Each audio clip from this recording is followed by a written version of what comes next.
Trudeau's big lie on Senate reform. I'm Brian Lilly with TheRebel.media. So we have 7 new senators, and they're all non-partisan types appointed by an open and transparent process, right?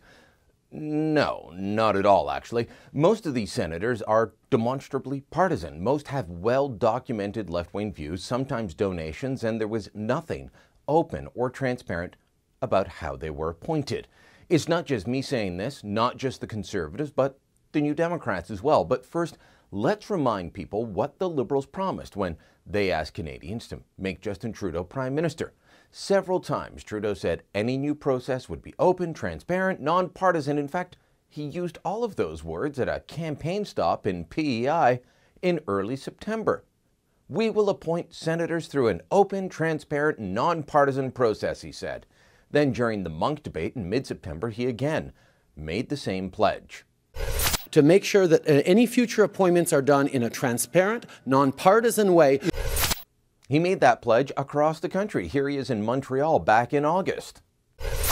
We will reform the way we appoint senators by creating a new, nonpartisan, merit-based, broad and diverse process to advise the Prime Minister on appointments. So how were these 7 Senate candidates chosen? Well, the Prime Minister appointed them. He issued a news release, and that's that. They are now in the Senate. Did he consult widely on who would go in? Did he consult widely with Canadians? No, not at all. Did he consult with the other parties in Parliament, with the opposition leaders? No, not at all. In fact, both the Conservatives and the New Democrats told me they didn't hear from the Liberals at all on this. They did not consult with them in choosing and appointing these senators. But he did speak to his special committee to advise him on the appointments, the hand-picked group of eminent Canadians that none of us heard from, none of us were consulted by this group. Open, transparent, nonpartisan. That's the claim, but it reminds me of one of my favorite movie lines. You keep using the word. I don't think it means what you think it means. You keep using those words. I don't think they mean what you think they mean. The reality is this is a group of senators that looks like every group of senators I've seen appointed in the dozen or so years that I've been reporting on and following this sort of thing. There's the judge, there's the bureaucrat, there's the athlete, the former politician, the journalist. All we need is the professor and Marianne, and we've got a crew.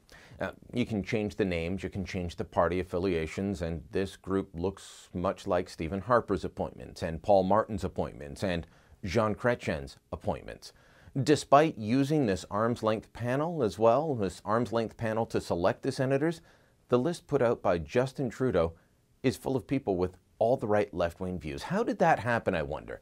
Let's look at some of the cases from our new batch of senators.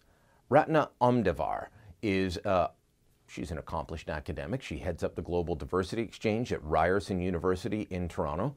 There's no doubt that Ms. Amdevar, if I'm saying her name correctly, I hope I am. There's no doubt she's a community leader. She has many good features, but she's also a Liberal donor and a donor to Justin Trudeau's leadership campaign. You can see it yourself here. $1,000 to Justin's leadership campaign, $1,000 to the Liberal Party. I'm not saying that she's unworthy of a Senate appointment. Just don't tell me that a person who holds all the right progressive left-wing views and has a history of donating to your campaigns is nonpartisan. Then there's Andre Pratt, the legendary lead editorial writer for La Presse. La Presse is a Federalist newspaper in Montreal, in French Montreal. That can be tough for business, so I like the paper for that position, but it's also the liberal newspaper of French Montreal, has been for a very long time. It's owned by the Desmarais family, which means it's connected very closely with Jean Chrétien through family and through marriage. Now, none of that is Andre Pratt's fault, but the point is, this man's been very supportive of Trudeau over the years, very critical of Harper and the Conservatives. Could that have something to do with Trudeau and the Liberals sweeping Montreal? We've got Frances Lankin.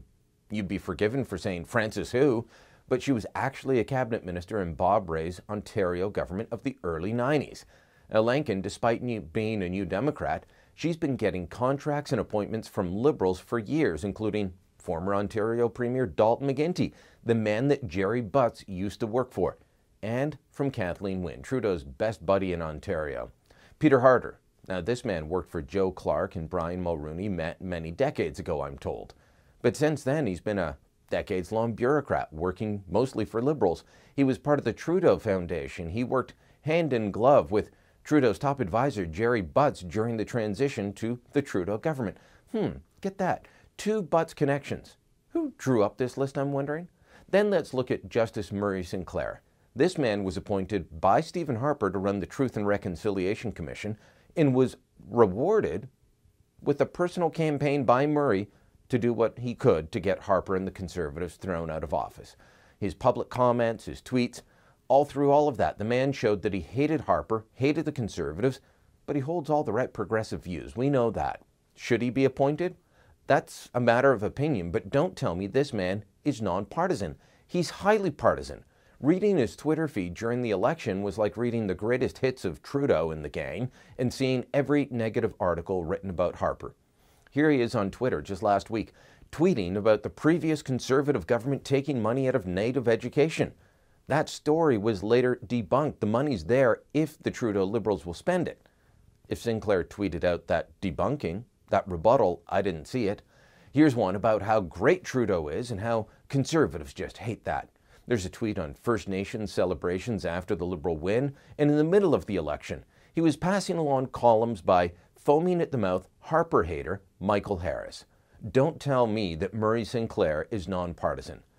NDP critic Nathan Cullen said this in a statement: contrary to what was promised, the Liberal appointment process was as secretive and unaccountable as it has always been. The NDP continues to hold a principled position that there's no need for this archaic institution in a modern democracy.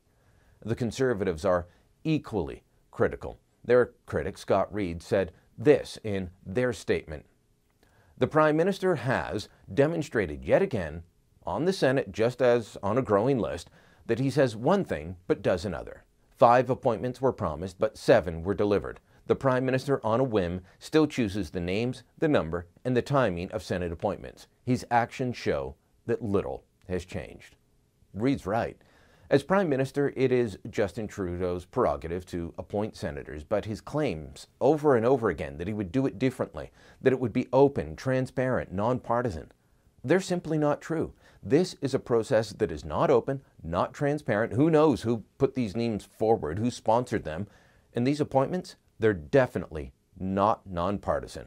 Once again, when it comes to the Senate, we're simply getting the same old, same old. Thanks for watching. Click here to never miss a Rebel update. Want even more of The Rebel? Well, click here to become a premium member.